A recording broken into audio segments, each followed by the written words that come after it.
지난 시간에는 바울이 독사에 물렸으나 조금도 상함이 없었습니다. 이것은 원주민들에게 주시는 또 하나님의 특별한 사인이기도 하죠. 하나님의 은혜와 섭리이기도 합니다. 오늘은 본문에 등장하는 보블리오가 등장하게 되는데요. 보블리오에 대해서 함께 나누고 보블리오를 통해서 어떻게 역사하셨는지에 대한 은혜 또한 나눠보도록 하겠습니다. 7절 말씀을 함께 읽겠습니다. 시작. 이 섬에서 가장 높은 사람 보블리오라 하는 이가 그 근처에 토지가 있는지라 그가 우리를 영접하여 사흘이나 친절히 머물게 하더니. 여기서 보블리오는 멜리데에서 가장 대표가 되는 사람, 첫째가 되는 사람이라고 볼 수가 있습니다. 어떤 이들은 원주민의 대표, 그러니까 추장이다라는 말을 하기도 하고요. 그러나 또 다른 해석은 이곳에 땅을 다 소유하고 있었다고 하는데 로마의 행정관리자로서 파송을 받은 자라고도 보기도 합니다. 그래서 멜리데의 섬의 주인이다라는 뜻에서도 첫째가 된다, 대표가 된다라고 볼 수 있는데요. 가장 그 멜리데에서 유지였었기 때문에 보블리오에게 바울과 276명의 사람들이 현재 멜리데 섬에서 무엇을 어떻게 하고 있는지에 대해 보고를 다 받았을 거라 추측을 해볼 수가 있습니다. 보블리오 입장에서는 바울을 보았을 때 어떻게 보고 있었을까요? 처음부터 호기적이지는 않았을 것입니다. 왜냐하면 죄수 신분이었었고 또 독사의 물림으로 살인자라고 보았었기 때문에 나에게 위협적인 사람은 아닌가, 문제를 일으킬 만한 사람은 아닌가라고 거리를 두었을 것입니다. 그런데 바울을 자세히 보니까 바울이 먼저 사람들을 섬기고 장작을 모아서 불을 붙여주기도 하고 먼저 섬기고 또 뱀에 물렸으나 어떠한 상함도 입지 않은 것을 보고 나서 바울에 대한 이미지가 싹 바뀐 것이죠. 어떻게 바뀌었습니까? 보블리오가 그들을 초대합니다. 영접을 하게 됩니다. 자, 영접했다라는 것은 바울을 왕처럼 섬겼다라는 뜻입니다. 왕처럼 따뜻한 음식을 제공해주고 쉴만한 편안한 잠자리를 제공해주고 며칠 동안 했을까요? 나흘 동안. 바울이 받았던 모든 힘든 그러한 피곤함과 스트레스들을 다 풀어줍니다. 왕처럼 섬겨줍니다. 나흘 동안 보블리오가 바울을 섬겨줬을 때 바울은 한번 상상해 보세요. 바울은 그냥 받기만 하고 있었을까요? 나 이번에 하나님이 주신 기회이구나. 잘 쉬어야 되겠다. 그냥 쉬고만 있었을까요? 바울의 행적을 보아 바울은 이것을 기회로 삼았습니다. 복음을 전할 기회로 삼았던 것이죠. 전도할 기회로 삼았습니다. 나흘 동안 음식을 먹으면서 차를 마시면서 밤새 이야기를 했을 거예요. 내가 어떻게 자랐는지, 자신의 성장 배경, 그리고 내가 자라면서 어떤 교육을 받았고 그 교육으로 인하여서 내가 믿는 자들을 어떻게 핍박했는지, 예수님을 믿는 자들을 내가 어떻게 옥에 가뒀는지, 그러다가 내가 어떻게 주님을 만나게 되었고 그러다가 내가 어떠한 사명을 받게 되었고 그래서 내가 지금 현재 1차, 2차, 3차 여행을 하고 지금은 로마로 가게 되다가 배가 난파되어 풍랑을 만나 난파되어 여기서 당신을 만나게 되었습니다. 이건 역시 하나님의 은혜요 섭리입니다 라고 자신이 만난 예수님을 증거하며 복음을 전했을 것이다 라고 보는 것이죠. 자, 이 모든 것이 최악의 조건에서 최선의 방법으로 하나님이 주신 최고의 기회를 바울이 보블리오에게 복음으로 전한 것입니다. 여러분들의 최악의 상황 가운데에서 최선의 방법으로 하나님이 여러분들을 선택하시고 이끄심으로 최고의 것을 증거하게 하실 것을 믿으시기 바랍니다. 사람들이 교회 다니는 사람, 신앙인들을 오늘날 어떻게 보고 있을까요? 목사를 어떠한 시선으로 바라보고 있을까요? 오해도 많고 눈앞을 어떻게 보고 있을까요? 네, 비참하게 볼 수도 있습니다. 그러나 그 시간 속에서 최악의 상황 가운데에서 최선의 방법으로 우리를 이끄시고 그리고 최고의 기회를 우리에게 제공하실 역전시킬 그 하나님이 우리 교회하고도 함께하고 계시다라는 것. 여러분의 컨택 포인트 할 때에도 처음에는 무시당할 수 있으나 나중에 여러분들의 진가를 그들이 발견하게 될 것입니다. 내 안에는 예수님을 증거하십시오. 내가 만난 사람들에게 내가 만난 예수님을 내가 그동안 어떻게 신앙생활을 했는지를 간증하시면서 복음을 선포하시는 여러분들 되길 바랍니다. 이것이 우리가 해야 될 일이며 교회가 우리 지역사회, 커뮤니티에 해야 될 일들입니다. 우리가 내가 만난 그 예수님, 그 복음, 그 축복을 이웃에게 증거해야 합니다. 먼저 섬겨야 하고 먼저 우리가 희생을 해야 합니다. 몇 해 전 허리케인 하비가 왔을 때에 휴스턴에는 엄청난 피해를 입었던 거 기억나시죠? 그 당시에 다운타운에서만 몇천 명 정도 되는 그런 수혜자들이 있었습니다. 집을 잃고 갈 곳을 잃고 있었기 때문에 그들에겐 도움이 아주 급하게 도움이 필요했습니다. 정부에서나 카운티에서도 제공하고 도움을 주었지만 이때 어디에서 더 도움을 많이 주었는가? 사실은 뉴스에 많이 나오지 않지만 교회에서 도움을 사실 많이 주었습니다. 저희 교회에서도 우리 성도분들이 우리 형제 자매들을 위해서 다 함께 도와서 또 이웃도 도와서 함께 우리가 섬기지 않았습니까? 그러나 다운타운에 있던 어느 대형 교회에서는 이들을 받아주지 않았던 그 사건 때문에 뉴스에서 난리가 났습니다. 이 교회가 이 수혜자들을 돕지 않았다. 뒤늦게 그 뉴스에 이 사건이 터지자 그 대형 교회는 세상으로부터 비판과 비난을 받고 나서 늦장 대응을 하여 나중에 그 수혜자를 받아주게 되었습니다. 그래서 그 넓은 교회 본당과 체육관이 있는데 거기서 이제 휴식을 취할 수 있도록 도움을 나중에 주게 되었죠.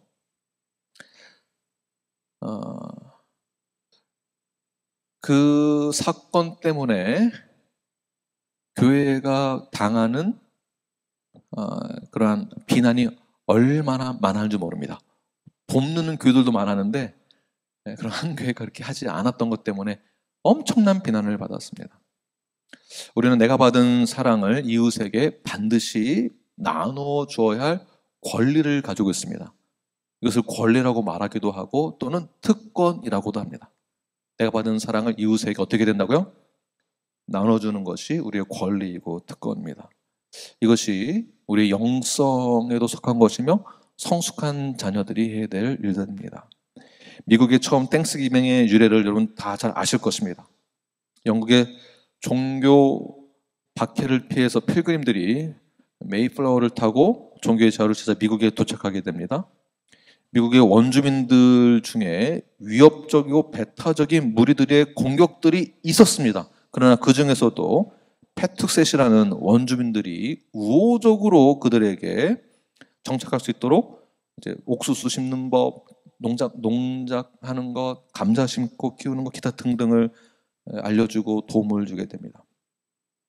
필그림들은 110명이 영국을 출발하여서 이제는 50명만 남게 되었습니다. 다 죽고. 얼마나 힘들었겠습니까? 그러나 그들의 도움을 통하여서 드디어 10월에 성공적인 추수를 맺게 되어 그들과 함께 떡을 떼고 나누고 하나님이 주신 그런 은혜들에 대해서 축복하며 하나님께 영광을 돌리게 되는 그 기념이 바로 땡스기빙의 유래가 되는 것입니다. 그 고난 중에도 우리가 받은 사랑과 은혜들을 함께 나눌 수 있는 것, 이것이 우리 교회가 해야 될 일들이며 우리가 여러분들이 이웃에게 향하여서 해야 될 사역이 되는 것입니다. 이 세상의 빛의 역할을 잘 감당하시는 여러분들 되십시오. 우리가 받은 은혜와 사랑을 선포하시는 통로가 되시는 저와 여러분이 되길 간절히 축원합니다.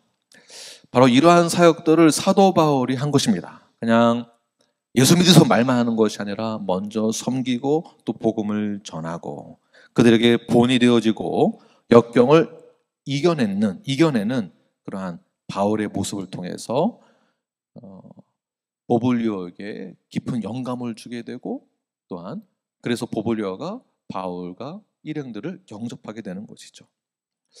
이렇게 이러한 사역들이 지속적으로 이루어지다 보니까 바울에게 하나님이 주시는 어떤 역사가 일어나게 되는데, 여러분, 여러분의 컨택 포인트와 전도와 복음 전도, 그 사역 가운데에서 지치고 힘들 만한 일들이 있을 수 있지만, 바울의 이러한 사역을 통해서 경험하는 놀라운 그 역사하심을 기대하고 나아가시기 바랍니다. 반드시 여러분들도 동일한 그런 역사가 일어나게 될 것입니다. 8절 말씀을 함께 읽겠습니다. 시작. 보볼로에 붙인 열병과 이질에 걸려 누워있거늘 바울이 들어가서 기도하고 그에게 안수하여 낫게 하매. 이제 나흘 동안 보볼리 집에서 거하면서 복음을 전하고 있었는데, 마침 보볼리오의 부친이 병에 걸렸습니다. 어떤 병입니까? 열병과 이질에 걸려있다. 그 당시 지중해에서 흔히 일어나는 질병인데 가벼운 질병이 아닙니다. 이 질병에 걸리면 죽는 확률이 높은 질병이었습니다. 열병은 무엇이냐 하면, 원주민들에게는 적어도 한 번 이상은 꼭 걸리는 질병인데요. 이 질병이, 이 열병이 4개월 이상이 지속되거나 그러다가 4년까지도 지속이 되는 경우도 있다고 합니다. 이때 죽는 확률이 이제 높게 되죠. 이질은 대장에 걸리는 질병입니다. 구체적으로는 이 이질을 뭐라고 말을 하냐면, 뒤에서 곱동이 나오는 뒤가 잦은 질병, 이렇게 말하고 있습니다. 이 질병 역시 큰 문제가 없을 것 같지만 조그만 영양 상태의 불균형이 일어나면 목숨이 위태로워지는 질병 중에 하나입니다. 다시 말해서 보볼로의 부친이 걸린 이 질병은 그 당시 어떠한 의학으로 고칠 수 없는 질병입니다. 살 소망도 없는 상태였었고 모두가 다 포기한 상태였습니다. 자, 바울과 함께 있는 일행이 동역자가 누가 있을까요? 누가죠. 누가의 직업은 의사입니다. 누가가 보블로의 부친을 보고 그냥 가만히 있었을까요? 그렇지 않았을 것입니다. 누가가 받은 은혜가 있었기 때문에, 영접을 받았기 때문에 당연히 그 부친을 살리기 위해서 또는 영혼 구원을 위해서 누가가 알고 있는 모든 지식을 총동원하여 그를 고치고자 엄청난 노력을 했을 것입니다.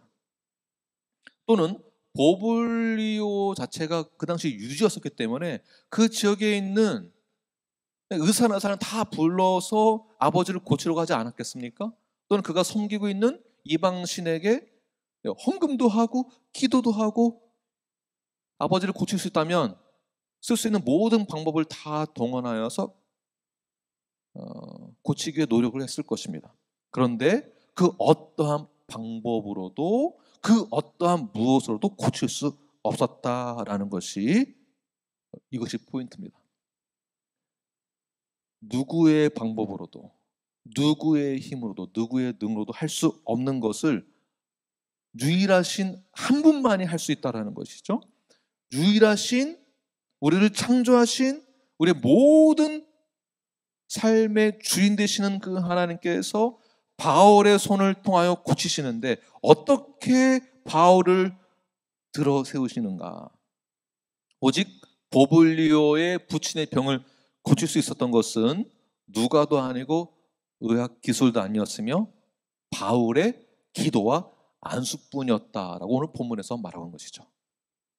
바울의 기도와 안수. 바울은 하나님의 능력을 통해서 부친의 열병과 이질을 고치게 됩니다.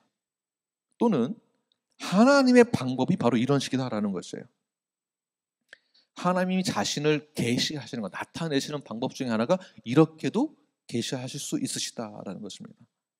바울이 복음을 증거하기 위해서 하나님의 역사하심이 이렇게 병 고침으로 동원되었을 때에 그 당시에 이방신을 섬기는 자들이 어떻게 될까요? 하나님을 더욱더 높이게 되는 놀라운 역사가 일어나게 되는 것입니다. 이 소문을 들은 이 소문을 들은 그 동네 사람들이, 그 섬 사람들이 어떻게 바뀌게 되었을까요? 9절 말씀 읽겠습니다. 시작. 이러므로 섬 가운데 다른 병든 사람들이 와서 고침을 받고, 네, 많은 사람들이 다시 또 찾아오게 되죠. 사도 바울이 섬에서 나흘 동안은 보울류 집에서 머물고, 그리고 나머지 기간, 3개월의 나머지 기간들은 동굴에서 이제 거하게 되는데요. 거기서 거하면서 많은 사람들을 고쳐주게 됩니다. 병을 고치는 상만 했을까요? 또 그렇지만 않죠. 병만 고친 것이 아니라 그들에게 복음을 전하고 하나님의 사랑과 은혜를 증거하며 그들을 제자 훈련하게 됩니다. 3개월 동안. 자, 이것이 바로 우리가 해야 될 사역입니다. 병 고치는 사역만, 이런 은사만 강조하는 것이 아니고, 오늘날 이 시대에 지금 의학 기술이 엄청나게 발전했죠. 물론 모든 것을 다 커버하지 못하지만 우리는 병 고치는 사역만 하는 것뿐만이 아니고요, 우리 이웃에 도움이 될 부분들을 저들이 도와주기도 하는 동시에 그들을 격려하고 위로하고 기도해주며, 그리고 복음을 전하고 가르치는 사역을 우리가 해야만 하는 것입니다. 우리 뉴라이프 이런 사역을 해야 합니다. 네, 우리는 하나님의 사랑을 받은 자들이기 때문에 그렇습니다. 우리는 구원을 받은 자들이고 영생을 받았습니다. 모든 죄와 심판에서부터 자유함을 얻은 자입니다. 이런 감사함이 있기 때문에 우리는 우리가 받은 그 사랑들을 이웃에게 전할 수 있는 것이죠. 이제 이렇게 이런 사역을 통해서 섬 사람들이 변화가 되어지고 복음을 받게 되고 구원을 받게 되고 그들이 새 생명을 얻게 되었습니다. 이것을 옆에서 보고 있었던 백부장들이나 군인들이나 죄수들은, 또 아리스타고나 누가는 바울에 대해서 어떻게 생각하고 있었을까요? 그냥 배가 난파되고 그 풍랑원에서 죽을 고비를 넘기고 독사에 몰리고 이제 또 고난이 시작되는구나 했는데, 이제는 완전히 뒤집어졌습니다. 역전하게 되었습니다. 이것을 본 주변 사람들이 어떻게 생각을 하고 있을까? 하나님은 살아계시구나. 바울의 사역을 통해서 주변의 많은 사람들이 느끼는 것이 뭐라고요? 하나님은 살아계시구나. 바울과 함께하는 이 여정이 너무 힘들고 너무 어렵고 너무 괴롭지만, 그러나 바울과 함께하는 이 사역이 나에게는 그 어디에서도 경험할 수 없는 놀라운 축복이구나, 감사이구나, 이것을 경험하는 것입니다. 뉴라이프에 속해 있는 우리 모든 성도들은 그 어디에서도 경험할 수 없는 또 다른 영적인 세계와 하나님의 감사와 축복을 우리 교회에서만 색다르게 또 경험하는 것이에요. 비록 우리가 걸어가는 그 성화의 길이 어렵고 우리 지역교회로서의 뉴라이프 교회 안에서의 신앙의 성숙함이, 제자훈련이, 사역이 비록 쉽지만은 않지만, 그러나 그 속에서 경험하는, 우리만이 겪는 또 다른 하나님의 그 은혜와 감사는 다른 것과 비교할 수 없는 것입니다. 전부 다 안 된다고 그러고, 전부 다 가능성이 없다고 하고, 전부 다 망할 거라고 하는데, 우리는 어떻게 생각하는 겁니까? 가능성이 있다라고 보는 거예요. 이제 끝이야 라고 했는데 이제는 끝이 아닌 것을 우리는 경험했기 때문에 앞으로 더 나아갈 수 있는 것입니다. 뱀에 물리지 않았으면 참 좋았을 텐데, 뱀에 물렸기 때문에 많은 사람들에게 하나님의 영광을 보일 수 있는 것입니다. 나타낼 수 있는 것이죠. 보볼리오 부친의 병이 안 걸렸으면 참 좋았을 텐데, 그 병에 걸리게 되고 그 병을 고치게 되어짐으로 하나님의 영광이 드러나게 됩니다. 많은 사람들이 그 광경을 보고 하나님을, 예수님을 영접하게 됩니다. 우리 교회, 나 개인의 삶에 어떤 문제가 안 일어나면 참 좋겠는데 문제는 왜 이렇게 많이 일어나는지, 그 문제들을 통해서 우리는 이겨내고 견딤으로 우리를 통해 나타나신 하나님의 그 영광이 드러나게 되어짐으로 나를 통하여서 가는 곳마다 많은 사람들이 나를 보아, 우리를 보아, 너를 보아 하나님의 영광을 보게 되는 것. 이것이 축복이고 감사가 되는 것입니다. 여기까지 이해가 되시는 분들은 아멘 하시길 바랍니다. 하나님은 고난 너머에도 계시고요. 하나님은 우리가 겪는 그 사건 너머에 계시다라는 것을 기억하십시오. 비록 우리가 함께하는 그 신앙의 여정이 힘들기는 하지만, 여러 갈등과 어려움이 있기는 하지만, 그러나 건강한 교회 공동체를 통해서 겪는 이 사역은 어디에서 경험할 수 없는 것입니다. 우리만이 겪는 것이고, 우리가 겪는 이 시간 속에서 하나님이 나타나신 놀라운 그 일들을 기대하며 나아가시는 저와 여러분이 되길 간절히 축원합니다. 네, 드디어 그 3개월 동안의 제자 훈련과 복음 전파와 그 미니스트를 통해서 역사시 하나님의 은혜들이 나타나게 되었고, 이제 3개월이 지났습니다. 그리고 이제는 시간이 흘러 떠나게 되는 시점에 이르게 되었는데요. 10절 말씀을 함께 읽겠습니다. 시작. 후한예로 우리를 대접하고 떠날 때에 우리 쓸 것을 배에 실었더라. 네. 바울과 일행으로부터 사랑을 받은 원주민들이 여행 중에 필요한 모든 것을 다 제공하게 됩니다. 여러분 같아도 그렇게 하시겠죠? 내가 받은 게 있는데 관절염도 고쳐지고 지긋지긋한 알러지도 싹 낫고 귀가 안 들렸는데 이제 귀도 들리고 소리가 들리고 아팠던 허리가 싹 낫고 이제 일어나 걸을 수 있고 뛰어다닐 수 있게 되는데 어떻게 그 은혜를 보답하지 않을 수 있겠습니까? 그런데 그들이 가장 중요한 것은 내가 받은 것만큼 그 대가를 지불하겠다라는 뜻으로만 그들의 필요를 채워준 것이 아닙니다.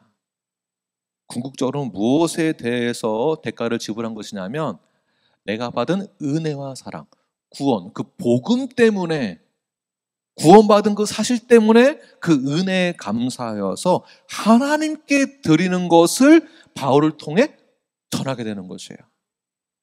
이게 포인트예요. 그러니까 여러분 받은 거대로 대가를 꼭 지불하십시오, 이 얘기가 아닙니다. 이들이 제공했다는 것은 무엇 때문이더라고요? 네, 내가 받은 구원에 감사해서 바울의 모든 것을 다, 바울에게 모든 걸 다 제공한 것이에요.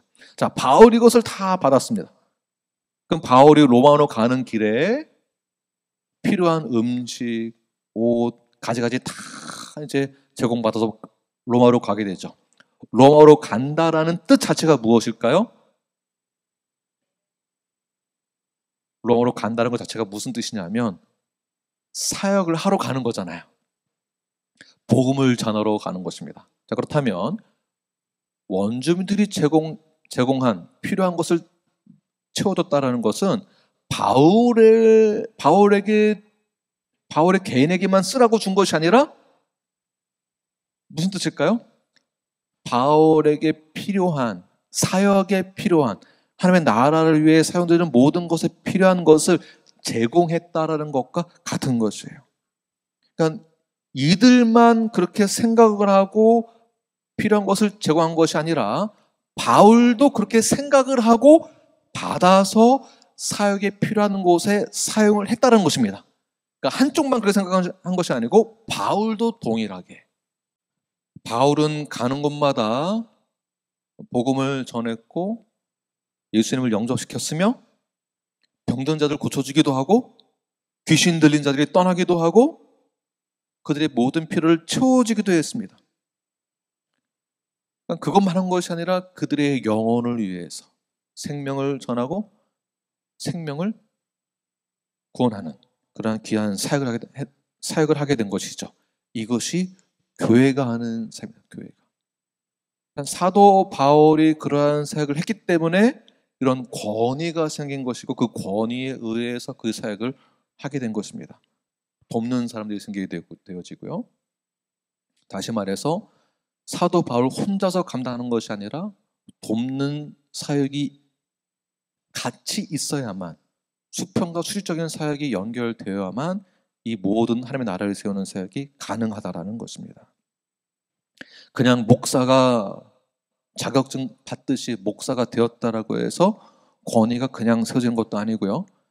집사가 되었다고 해서 권위가 그냥 세워진 것이 아니고, 내가 성도라고 해서 어떠한 책임을 맡은 자가 되었다라고 해서 그냥 되는 것이 아닙니다.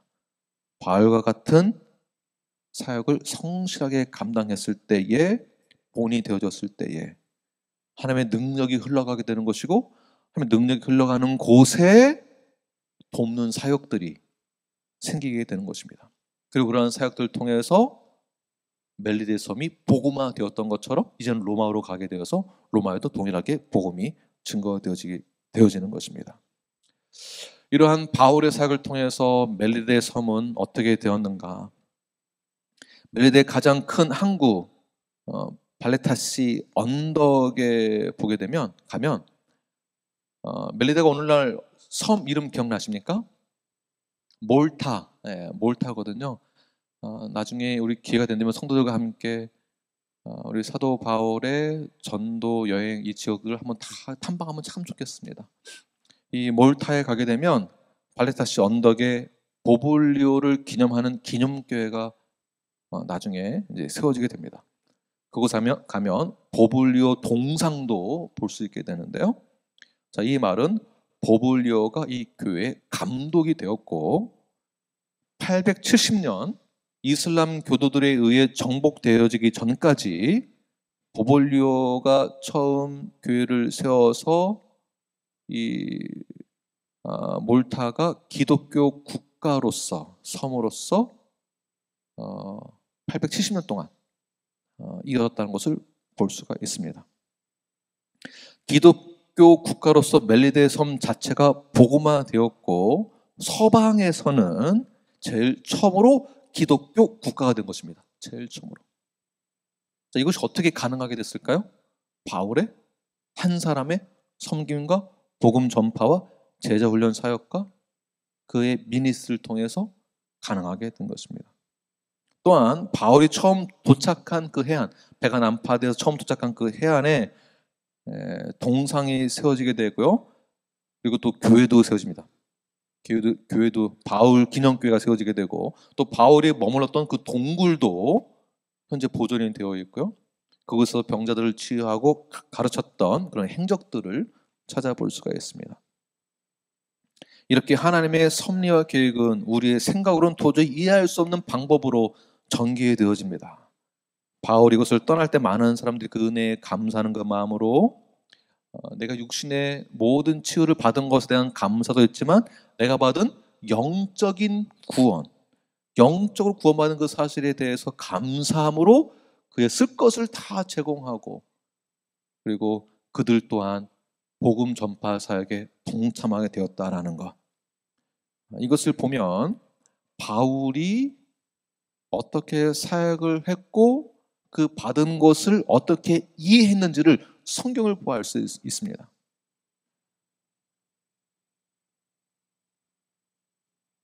때를 따라 공급해 주시는 하나님의 섭리를 사도 바울이 수평적으로 자신에게 제공해 주는 그 모든 것을 사역 가운데 사용하면서 그가 이렇게 표현을 하는 것들이 나오는데요. 에베소서 5장 20절 함께 읽겠습니다. 시작. 범사에 우리 주 예수 그리스도의 이름으로 항상 아버지 하나님께 감사하며. 이거 어느 교회의 편지를 쓰고 있는 겁니까? 에베소 교회. 에베소 교회가 필요를 제공해 준 것에 대해서 바울이 뭐라고 말하고 있습니까? 범사에 우리 주 예수 그리스도의 이름으로 항상, 그러니까 당신에게 감사한 것이 아니라 아버지께 감사한다. 왜? 당신들의 모든 필요를 채워주는 그 모든 것이 하나님 아버지를 위해서 쓴 것에 대해서, 그리고 아버지를 통해서 그 구원을 받은 그 사실에 대해 나는 하나님 아버지께 감사한다. 빌립보서 1장 3절 시작. 내가 너희를 생각할 때마다 나의 하나님께 감사하며. 하나님께 감사하며. 골로새 1장 12절 시작. 우리로 하여금 빛 가운데서 성도의 기업의 부분을 얻기에 합당하게 하신 아버지께 감사하게 하기를 원하노라. 자, 보십시오. 여러분들이 받은 축복이 참 많이 있습니다. 그 축복을 내가 건강하게 된 것 감사, 지금까지 큰 문제 없이 잘 살고 있는 것 감사. 우리 아들, 딸 잘 된 것 감사. 우리 아들 좋은 직장 다니는 것 감사. 손주 난 것 감사. 다 감사인데 꼭 요것만이 아니라 내가 받은 그 은혜에 감사하여서 하나님께 영광 돌리는 거. 그리고 교회 역시 우리 모두 역시 당신 때문에 감사합니다가 아니라 하나님께 감사합니다. 당신의 모든 관심과 기도와 여러분들의 모든 후원과 여러분의 모든 열심이 하나님을 통해서 모든 것이 이루어지게 된 것. 이것에 대해서 우리는 하나님께 감사합니다. 그러므로 데살로니가전서 5장 18절 함께 읽겠습니다. 시작. 범사에 감사라. 이것이 그리스도 예수 안에서 너를 향하신 하나님의 뜻이니라.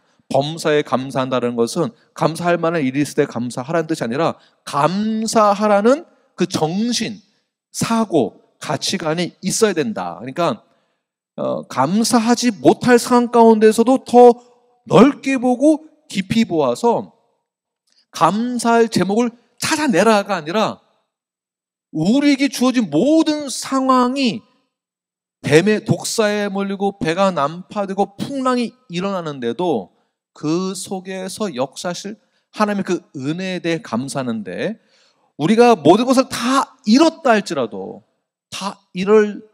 우리에게 남은 것은 무엇입니까? 생명.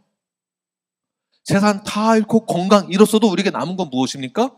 생명, 구원받은 그 사실에 대해서 감사해야 한다는 것을 말하고 있는 것이에요. 그래서 사도 바울이 그래서 다 감사했던 것이에요. 우리가 받은 그 은혜와 사랑을 기억하십시오. 독사에 물렸는데 살았으니까 감사가 아니라 독사에 물려서 모든 거 다 잃었어도, 신앙생활 잘 하다가 우리가 많은 것 잃었어도 범사에 감사하시는, 내가 받은 그 은혜에 감사하시는, 구원받은 그 사실에 대해서 감사하시는 저와 여러분이 되길 간절히 축원합니다. 아멘. 기도하겠습니다.